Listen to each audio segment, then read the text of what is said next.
Welcome to Fertility Friendly Food. I'm your host, Stefanie, accredited practicing dietitian and nutritionist and director of The Dietologist, an Australian-based practice focused on optimising fertility through nutrition.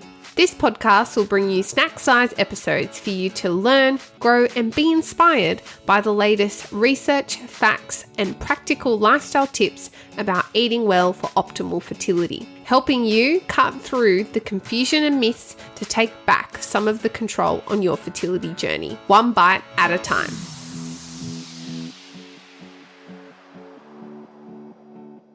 Welcome back to another episode of Fertility Friendly Food. My name is Stefanie and I am an expert fertility dietitian and nutritionist and founder of The Dietologist. And for today's episode, I'm really excited to have my very first guest on the podcast. So it won't just be my voice that you'll be listening to for the next 30 minutes or so. We have the amazing Leah Stjernqvist from Balance Nutrition based in Toowoomba and also online. And Leah is like my go-to expert when anything I don't know about thyroid concerns, thyroid and fertility, thyroid and pregnancy, thyroid plus anything, I pretty much just send Leah an email. So I have brought you an expert in thyroid nutrition to the podcast to talk all things about nutrition and thyroid. So welcome, Leah.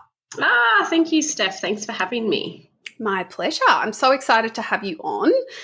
So let's just get right on into it because I'd like to keep these episodes nice and snappy. So can you tell us a little bit about what the thyroid is, what it does in terms of our health and well-being, and maybe dive into a bit about how it relates to fertility and pregnancy? For sure. So the thyroid gland is a part of our endocrine or hormonal system, and it's the butterfly-shaped gland at the front of our neck. So you can think about the thyroid gland like our body's thermostat in that it regulates our metabolism. So our metabolism is actually the sum of all of the tiny little metabolic processes happening in our body at any one time. So that could be the relaying of our gut lining, it could be the synthesizing of hormones or renewing of skin cells, those types of things. So what our thyroid gland does is release hormones to tell the tissues in our body to complete these little tasks. So how is the thyroid controlled? There's a part of our brain called the hypothalamus, which in turn produces hormones to tell the pituitary gland, which is a little dangly gland at the bottom of our brain, which is often portrayed in cartoons as our tonsils incorrectly. So the pituitary gland, under the instruction of the hypothalamus, is advised to release TSH, or thyroid stimulating hormone, which in turn then tells our thyroid gland how much thyroid hormone to release. So hypothalamus in your brain, pituitary gland under your brain, thyroid gland in your neck. So the two hormones that the thyroid gland does produce are T3, which is triiodothyronine, and T4, which is thyroxine. These two hormones, T4 is produced in bigger quantities, but T3 is more effective. So what happens is after these thyroid hormones are released in other parts of our body, a lot of our T4 is actually converted into the more effective T3. So how does this impact fertility? Well, an imbalance of TSH, T3 and T4 can impact our menstrual cycle. And we know that without the completion of this cycle, you cannot become pregnant. So the imbalance of these hormones may and can impact the pathway from the hypothalamus to the pituitary gland, the role of which we just mentioned, and the flow-on effect is thought to impact the hormone prolactin, which in turn interferes with the hormones responsible for ovulation and therefore the release and maturing of the egg. So this is quite typical of hormonal pathways in that they are pathways that they don't act in one direction, they aren't simple, they act more in cascades. So one hormone will knock on a few, which may knock on a couple of others, and then the outcome may be a little bit down that hormone pathway. So what about pregnancy? Thyroid is actually extremely critical in pregnancy, and thyroid hormone is absolutely necessary for fetal brain and neural development. For the first 18 to 20 weeks of pregnancy, the baby is completely dependent on the mother for the production of thyroid hormones. And by mid-pregnancy, the baby, its thyroid kicks into gear. But that's not where that relationship stops, because from mid-pregnancy, the baby's thyroid gland is then reliant on the mother's ingestion of adequate amounts of iodine in her diet for the baby's thyroid to function. And we'll talk about iodine in a minute, I'm sure. So that's the fertility and pregnancy aspects of it. Yeah, wow. So it is certainly a bigger of a cascade, like you said, and sometimes the implications of something going wrong can feel so far removed, but when we actually look at what's at play here, some of these things can stem from our thyroid. And we know that that's the case with some of the ways that thyroid dysfunction can present. So maybe, Leah, can you talk us through what are some of the most common things that we see clinically where thyroid function goes wrong, and how do we actually know? Like, what do we look out for? In terms of thyroid dysfunction, there's two different types of thyroid dysfunction, so I'll talk about those briefly, but I think we're mainly going to speak about hypothyroidism today. So the thyroid gland can become overactive, and that's known as hyperthyroidism. So hyper means more, and it's usually due to an autoimmune reason. So our body has created this problem and made the thyroid work faster and harder, and it's known as a condition called Graves' disease. So it is quite tricky when it comes to fertility and pregnancy. It's actually quite difficult to manage in pregnancy. You need a specialist OB/GYN and a specialist endocrinologist to help, because you need thyroid blocking medication. But hyperthyroidism and Graves' disease is much less prevalent than hypothyroidism. So hypothyroidism is when our thyroid is too slow. So hypo meaning slow in medical terms. There's a couple of reasons why this can happen. So the one that we don't see very often is when poor dietary patterns that are deficient in iodine result in a slow thyroid. But more frequently in Australia, we see hypothyroidism as a result of an autoimmune dysfunction again. And so when our body releases thyroid antibodies that attack our healthy cells in our thyroid, it can reduce the amount of thyroid hormone that our thyroid produces, which in turn slows it down. The symptoms of hyperthyroidism, or our thyroid going too fast, are things that you would expect to see. So, weight loss, your heart rate is too fast, an overactive digestive system, so diarrhea is really common, an intolerance to heat, so sweating. Whereas if you look at the symptoms of hypothyroidism, or your thyroid slowing down, it's things like weight gain, it's interruption of your heart rate, it's your digestive system going too slow. So constipation is a really common symptom of hypothyroidism. High cholesterol, because your cholesterol is not getting cleared from your body effectively because it's not working fast enough to do so. And actually a cold intolerance. So those with a slow thyroid can feel the cold really, really acutely.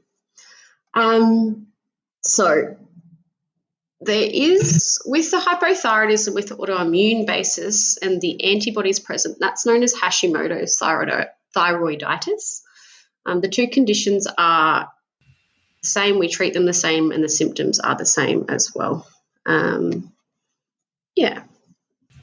What kind of blood work do you think we would need to consider to screen for these things, and, who really should be going to get their thyroid checked? Should everyone be doing it, or just people who are experiencing some of these symptoms? Well, the difficulty with hypothyroidism and the symptoms of it is that they're quite vague symptoms. So, these symptoms can occur for lots of different reasons.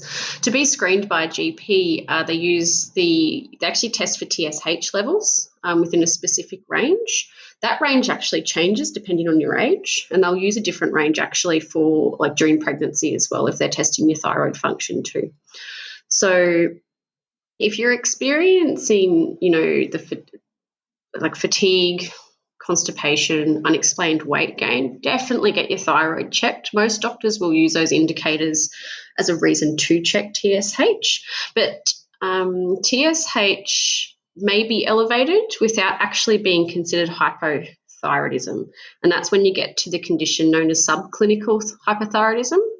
So that's when your body is perceiving, or your hypothalamus is perceiving, that there's not enough thyroid hormone in your system, and so it's telling the pituitary gland to go harder and faster, and so the pituitary gland is producing more TSH, and so your TSH may be elevated, but your T4 hormone may be normal.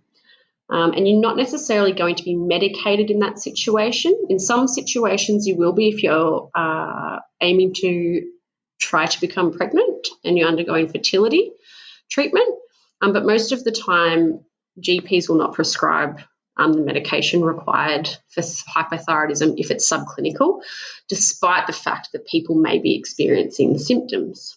And that's why the management of the symptoms of hypothyroidism are as important as supporting the thyroid function itself. But beyond, I guess, medication and management, which obviously is something that we would encourage listeners to go and discuss one-on-one with their relevant healthcare provider, whether that be your GP or your endocrinologist or your fertility doc or OBGYN. But beyond that, our scope as a dietitian, how can we help navigate with our clients or with people out there managing thyroid conditions? How can we angle their diets in the right direction, or can we angle their diets in the right direction to help support thyroid function, particularly for those with hypothyroidism, Hashimoto's thyroiditis, and subclinical hypothyroidism? Because I agree, that's dominantly what I see as well. Uncommonly, a Graves' disease client rocks up, but not too often. It's mainly on the other end. And yeah, it can certainly have implications as well on even menstrual cycle and ovulation, like you said, with that prolactin bit. So yeah, how can we angle the diet towards supporting a healthy thyroid, particularly when trying to conceive and during pregnancy? Oh, there's a few things we can do, and I've mentioned iodine a couple of times, but by far it is the most important nutrient when it comes to thyroid health. I'm not sure why we don't talk about iodine enough. I think it's a little bit of a forgotten nutrient. I'll explain why I think that in a moment. But iodine is absolutely crucial for thyroid function. And so the two thyroid hormones, T3 and T4, the numbers actually correlate to the number of iodine molecules attached to each molecule of thyroid hormone. So without 3 molecules of iodine or 4 molecules of iodine, those thyroid hormones actually cannot be produced. So iodine is number one for sure. With Hashimoto's and hypothyroidism, it can be a bit funny because if you have too much iodine as well, it can cause an adverse effect. So you do want enough iodine.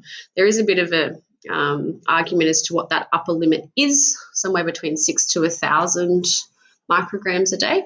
But for fertility and pregnancy, we recommend 150 in supplements. The target in pregnancy is 220, breastfeeding is 270.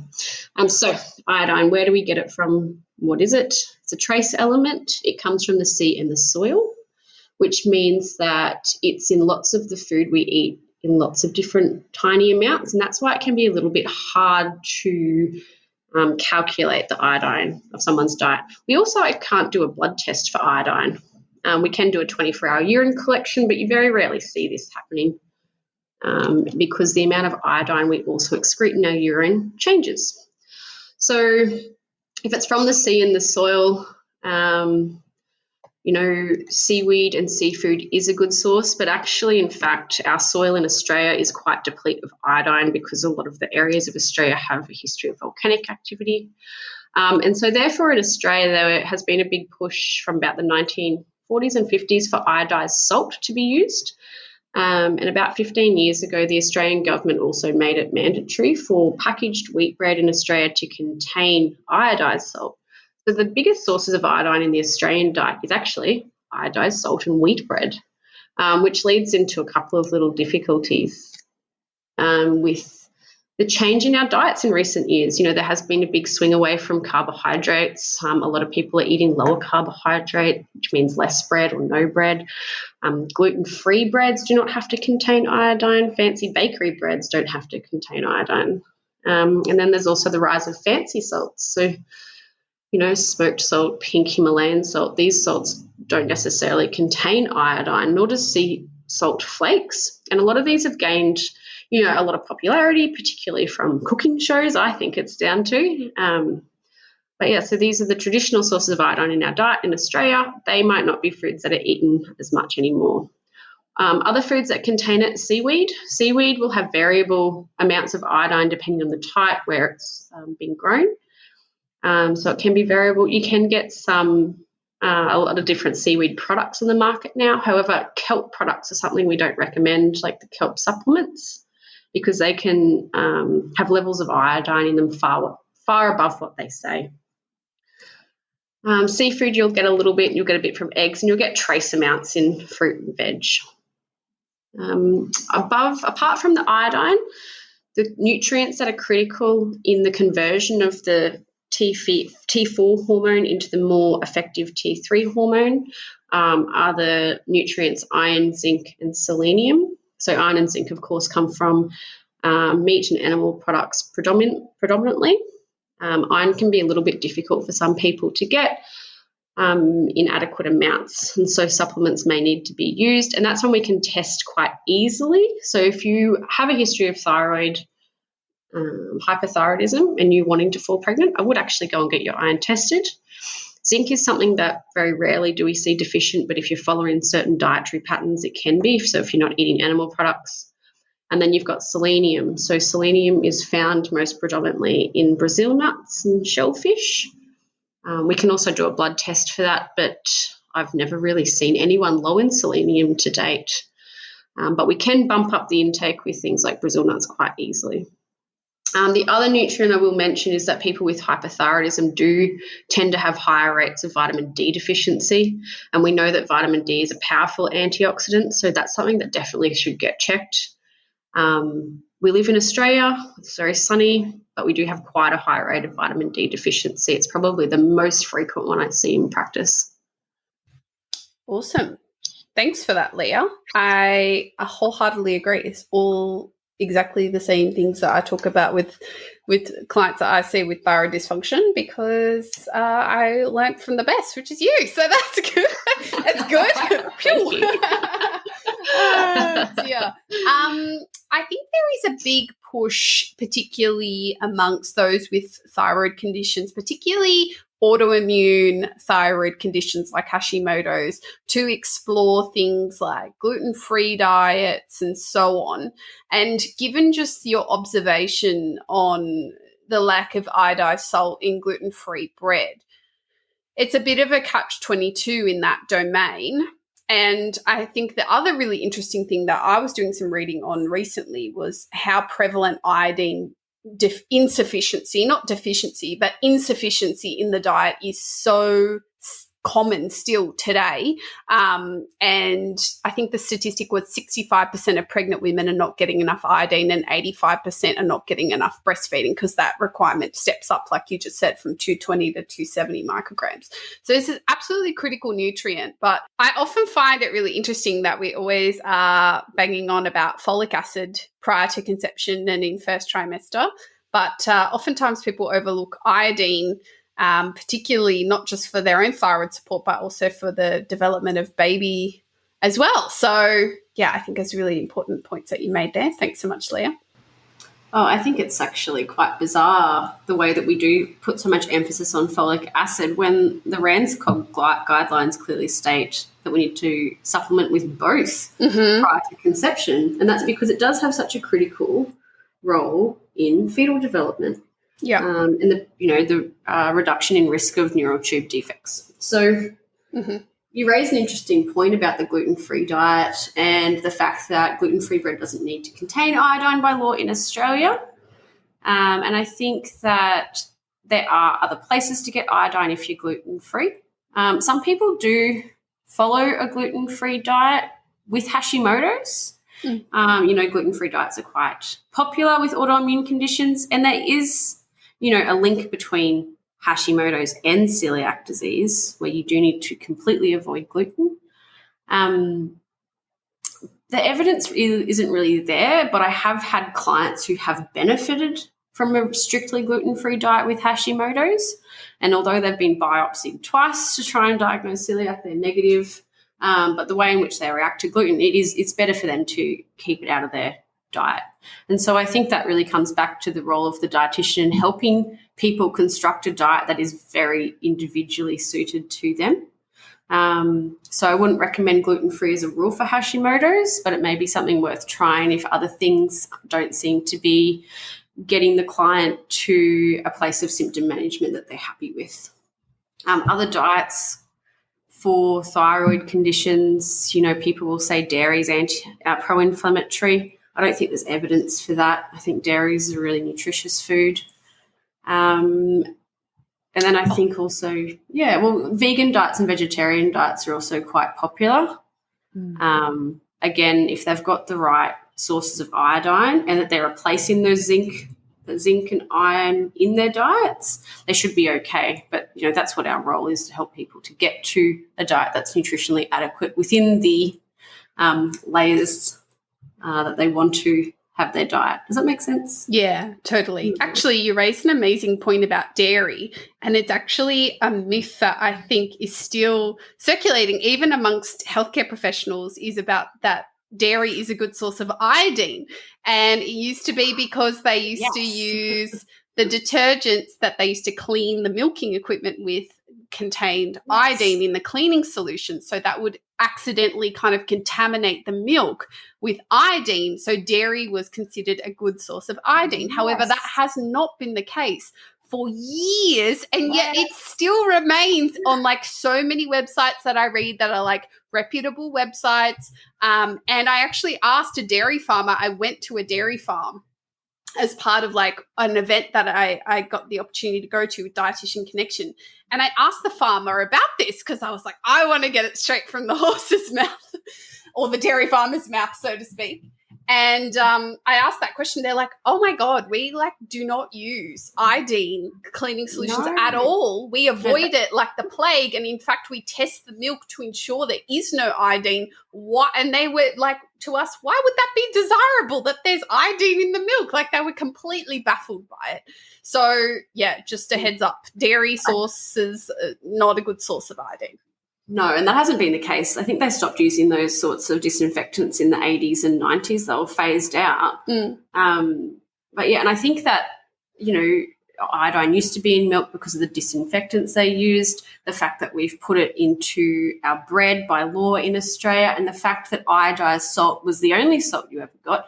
I think all those situations have evolved to this point where the public actually don't know a lot about iodine, and there's a lot of complacency about it. And even when iodine has that role in fertility and pregnancy and breastfeeding, it's not well known. A lot of women I see cease their prenatal multivitamin or even the ifolic, the folic acid iodine combination after they have a baby, when in fact you're never going to have high iodine requirements that as you do when you are breastfeeding. It's 270 micrograms a day.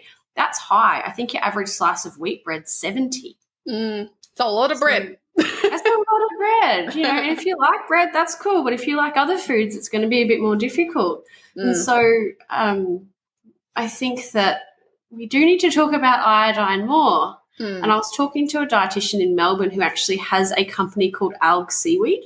And she's producing seaweed products for the reason that we don't have a lot of iodine in our diets.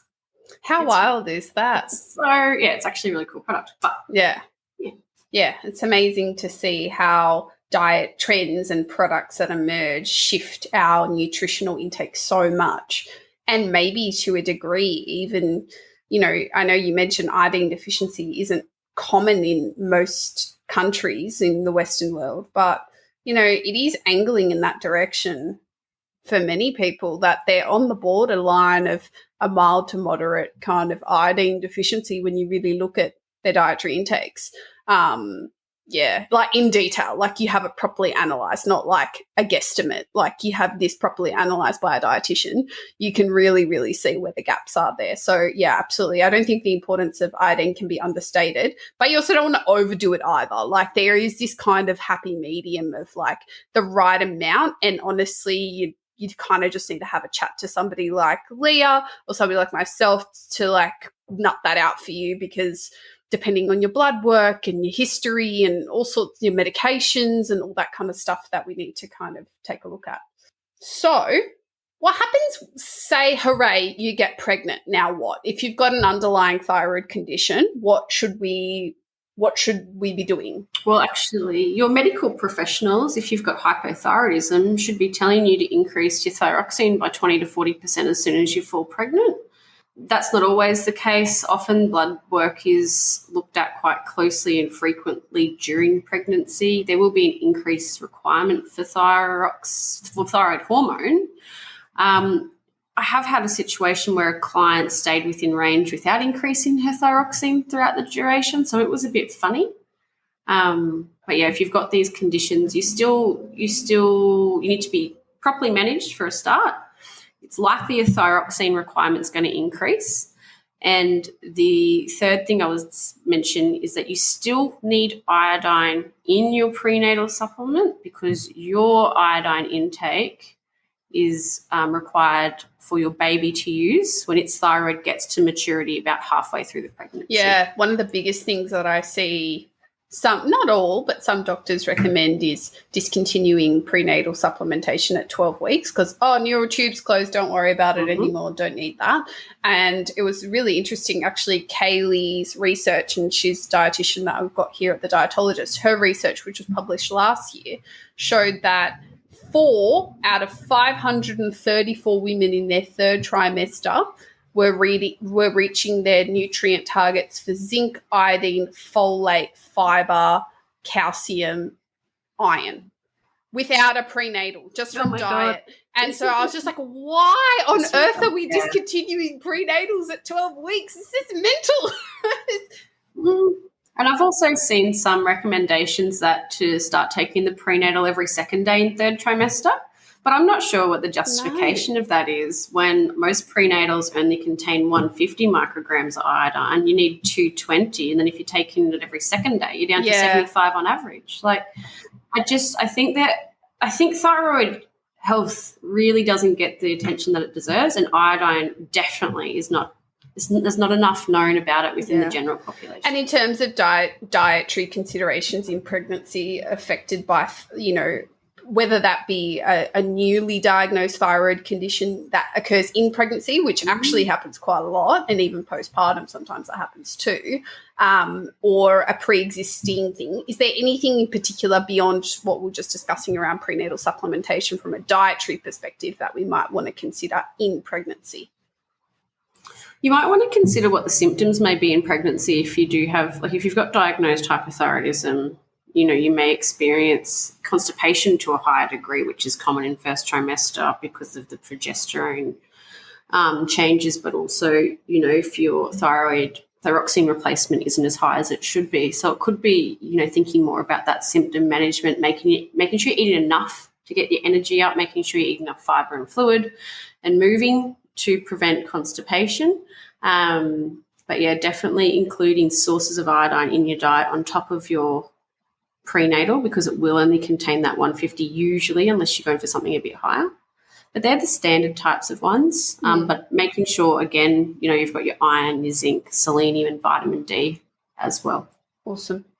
Who should be on a team when it comes to managing thyroid concerns, whether you're trying to conceive or pregnant or not? Who are the kind of key members of the healthcare team? A GP who understands that thyroid health is more than just your blood work, and that symptoms also have to be taken into account. It's not just the blood work that should be taken at face value, because those reference ranges are quite wide, let's be honest. Definitely a dietitian, of course, I'm going to say that. If you're trying to conceive, I would be with a fertility specialist, making sure they're doing what they can to support your thyroid function. The one that a lot of people don't know as well who may be taking thyroxine is that exercise increases the effectiveness of thyroxine. So if you're not exercising and you need some accountability, getting someone to help you to support to increase exercise or maintain exercise would be my recommendation as well. And of course, if you're undergoing fertility treatment or wanting to fall pregnant and you're struggling, I can't emphasize the benefit of mental health support, whether that's a psychologist or a support group or whatever it may look like. I just can't emphasize that enough. I think it's absolutely beneficial to be looking after your mental health if fertility is becoming an issue for you. Absolutely. And there's an impact of low thyroid hormone on rates of even depression that we see. Oh, for sure. Yeah. Thyroid affects everything. Yeah. It really does. But mental health can be a part of hypothyroidism as well. Yeah, totally. I think there's a few great, actually, endocrinologists, which are kind of like hormone doctors outside of the world of fertility. So if you just were having a thyroid concern, you're not planning to conceive tomorrow or in the next few months, but you want to get on top of it proactively. Of course, a great GP is a great first step, but if you're looking for that more depth, an endocrinologist is another really great person you could consider as well. Oh, for sure. I asked a GP last week about why endocrinologists were not always involved in the management of thyroid disease, particularly hypothyroidism. And she said that if the GP thinks they're managing well enough, they won't refer on. But if you think that you need more support, definitely ask for a specialist referral. There you go. Sometimes you don't ask, you don't get. Absolutely. Awesome. Yeah, I think we need to start spreading the word that iodine has such a role in fertility and pregnancy. Absolutely. And trying to get it back up that priority list because it can have such an impact on, intellectual development, brain development, and those types of things. And the symptoms, if unmanaged with hypothyroidism, can really overrun your life. They can be difficult to manage. Tuning into this podcast, not necessarily thinking about conceiving in the near future, but this might be something that resonates with you. Definitely take this as your little sign to head off to your doctor and have a conversation, get some testing done, and be proactive about managing hypothyroidism prior to the point of conception. It makes the whole process of managing during that time a lot easier from my experience. And I don't know if you'd agree with that, Leah, from your experience too. Yeah. Oh, for sure. For sure. Also, probably one thing I didn't mention is that if you've experienced recurrent miscarriage, get your thyroid checked. Absolutely could be one of the main reasons. Yeah, absolutely. Recurrent miscarriage, red flag, thyroid. All right, Leah, where can we find out more about you for the lovely listeners who want to hear more from you? So my Instagram is @balancenutrition_. One word. My website's www.balancenutrition.com.au, and you can find me on Facebook at Balance Nutrition Toowoomba. I see clients in my clinics, but do see many clients virtually as well. Awesome. I will link all those in the show notes as well. Thank you so much for your time, Leah. We are so lucky to have you on the podcast. I'm sure the listeners got so much from it. And thanks for having me. Pleasure.